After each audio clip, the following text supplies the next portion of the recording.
Silence is never empty. It is a vacuum, and vacuums pull everything toward them. What you're watching right now didn't start with a scandal.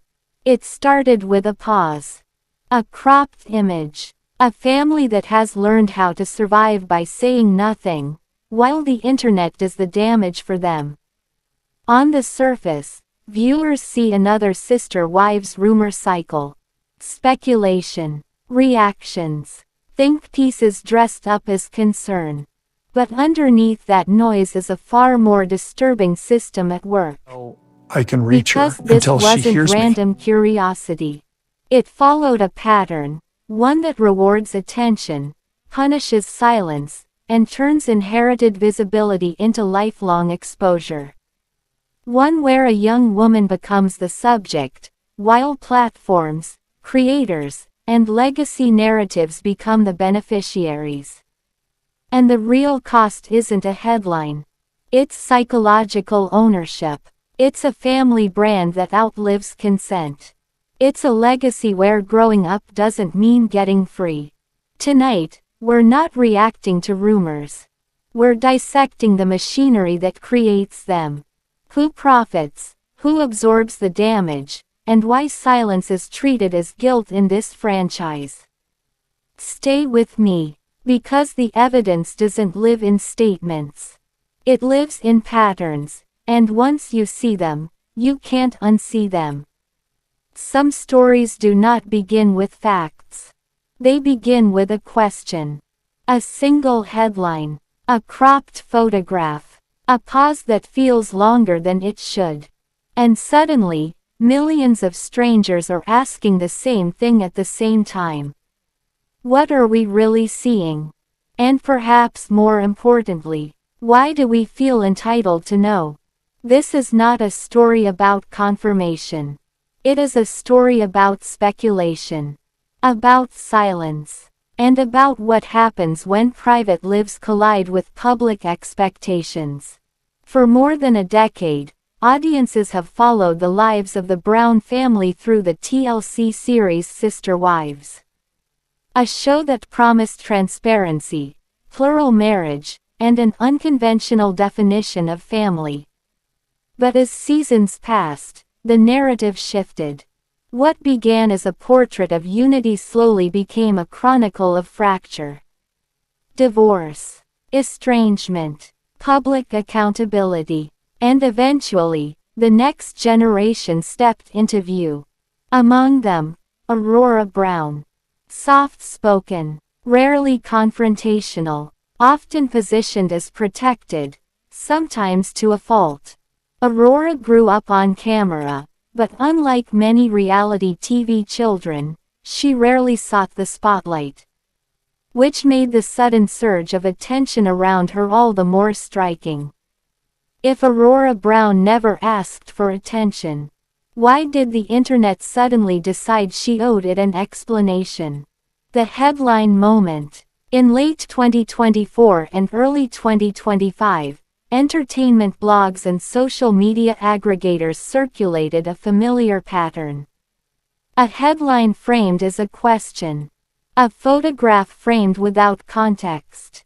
And a narrative built almost entirely on inference. Words like hiding, secretive, unexplained, began to appear. Not facts. Not confirmations. Suggestions. Outlets such as TMZ and Facebook distributed tabloids framed speculation around Aurora's body language, clothing choices, and camera angles. No official statement followed, no confirmation was offered, and no denial was issued. Just silence. Legal and media context. In U.S. media law, silence is not admission. Public figures, especially those who did not personally choose fame, are under no obligation to respond to speculation unless false statements cross into defamation or demonstrable harm. According to long-standing precedent, including Time, Inc. vs.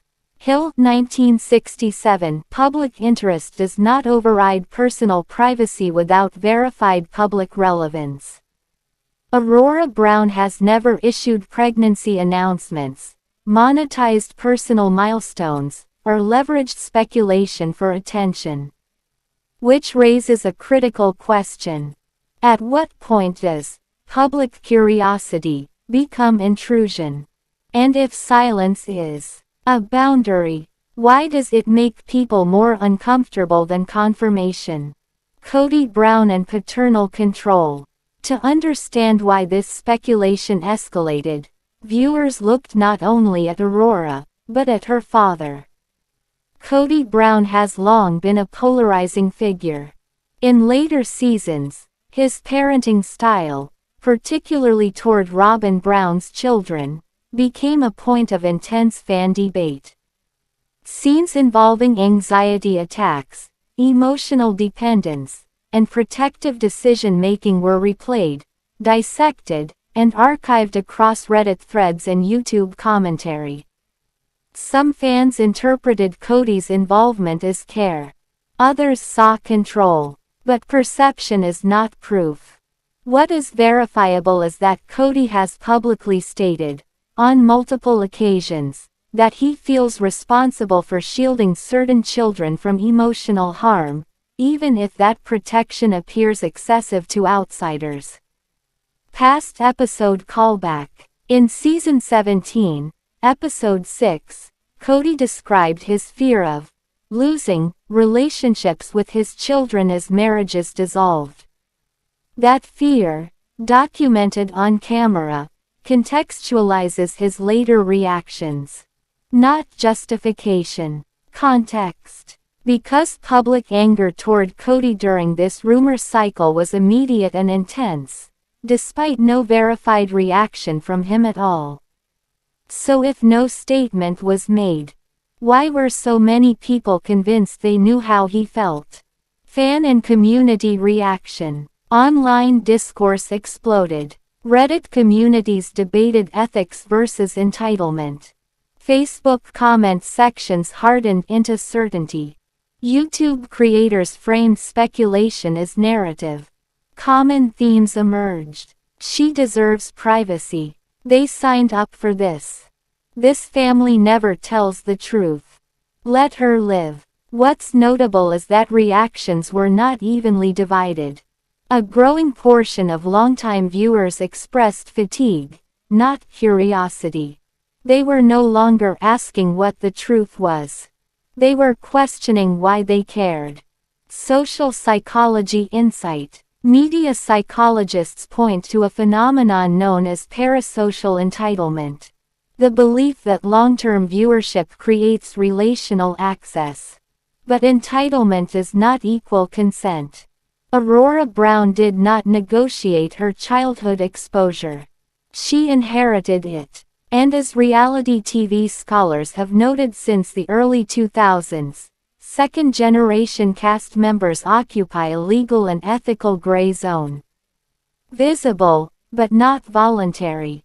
What happens when the audience grows, but the subject grows tired? Post-event analysis. As weeks passed, the rumor cycle stalled. No follow-up, no confirmation, no escalation, which is often the clearest signal. In entertainment media, silence that persists usually means there is no story, only momentum. And momentum eventually collapses under its own weight. For the Brown family, this moment underscored a larger shift. The public no longer watches together.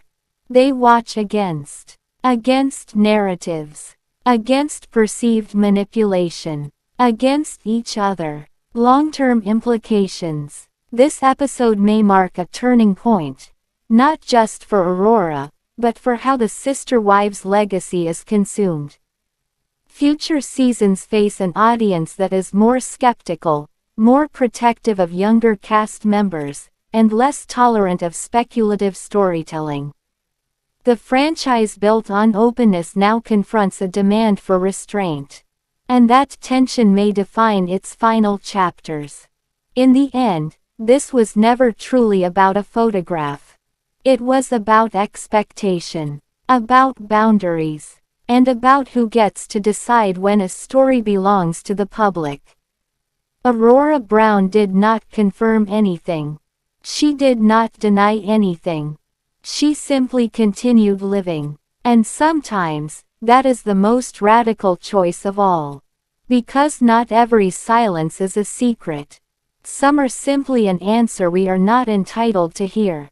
There is a common misconception about celebrity rumors. That they begin with information.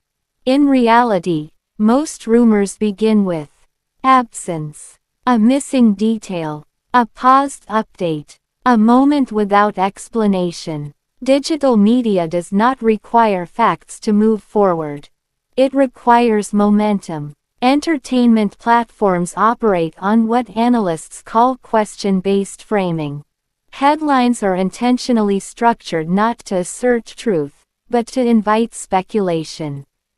Is she hiding something? What's really going on? Fans are asking. These are not statements. They are prompts. Once a headline is framed as a question, it becomes legally safer, algorithmically stronger, and psychologically irresistible.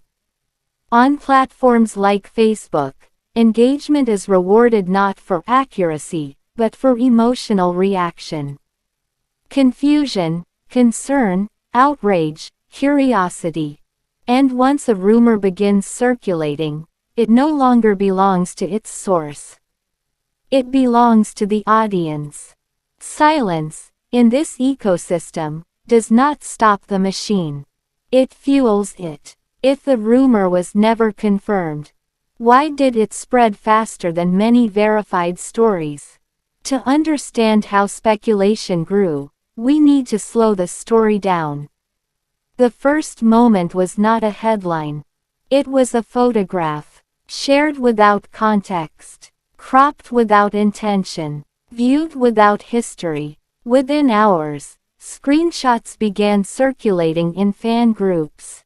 Not conclusions, questions. Reddit threads framed the image cautiously at first. What do you think? Am I imagining this? By the second phase, tone shifted. Facebook pages reframed uncertainty as implication. YouTube commentary channels filled silence with narrative. And finally, a familiar pattern emerged. Reaction videos reacting to reactions. At that point, the original image no longer mattered. The story had detached from its source. This is how speculation becomes self-sustaining. Not through proof, but through repetition. Once a story no longer needs evidence, can it ever truly end? What happened here feels personal, but it is not unique. Reality television has a long history of projecting adult expectations onto children who grew up on screen. Particularly daughters. Across multiple franchises, the pattern repeats. A visible change, a delayed update, and immediate speculation centered on pregnancy, control, or rebellion. The narrative rarely begins with achievement. It begins with the body. This pattern reflects less about the individual, and more about the audience's conditioning. When viewers watch someone grow up on television, they unconsciously assume ongoing access. Not just to their story, but to their milestones. But growing up does not mean opting in. And adulthood does not erase the lack of consent that defined childhood exposure. If visibility was never a choice, should silence be respected as one? Reality television exists in a moral gray zone. Audiences are invited into private lives, but rarely reminded of boundaries. The question is not whether viewers are curious. Curiosity is human. The question is whether curiosity justifies intrusion. Does long-term viewership create entitlement? Or does it demand restraint? When speculation targets someone who has never monetized their privacy, the power dynamic shifts. This is no longer observation. It becomes surveillance. And surveillance, even when passive, carries consequences. When entertainment depends on access, who decides when access ends? There is a reason these rumors follow a familiar path. Female silence is often interpreted as secrecy. Modesty is concealment. Privacy is guilt. Men who withdraw are described as private. Women who do the same are described as hiding something. This framing is subtle, but persistent. And it shapes how stories are told long before facts enter the conversation. In this case, clothing choices, posture, and facial expressions were analyzed with a scrutiny rarely applied to male counterparts. The rumor was not fueled by evidence. It was fueled by expectation. When did interpretation replace confirmation? This moment signals a shift. Audiences are no longer consuming reality television passively.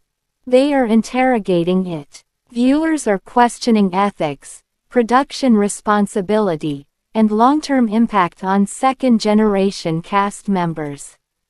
For networks, this presents a crossroads. Double down on exposure, or recalibrate toward protection. The longevity of any franchise depends not just on ratings, but on trust. And trust, once eroded, is difficult to rebuild. Not every unanswered question is a mystery. Some are boundaries. And sometimes, the most honest ending a story can have is no ending at all. If you value accountability over algorithms, join this investigation. Like this video to push fact-based analysis over speculation. Comment with what patterns you've noticed others ignore. Subscribe if you believe reality TV deserves scrutiny, not blind loyalty. And watch the next video in this playlist, where we break down how generational exposure quietly reshaped the entire Sister Wives legacy. This isn't gossip. It's documentation.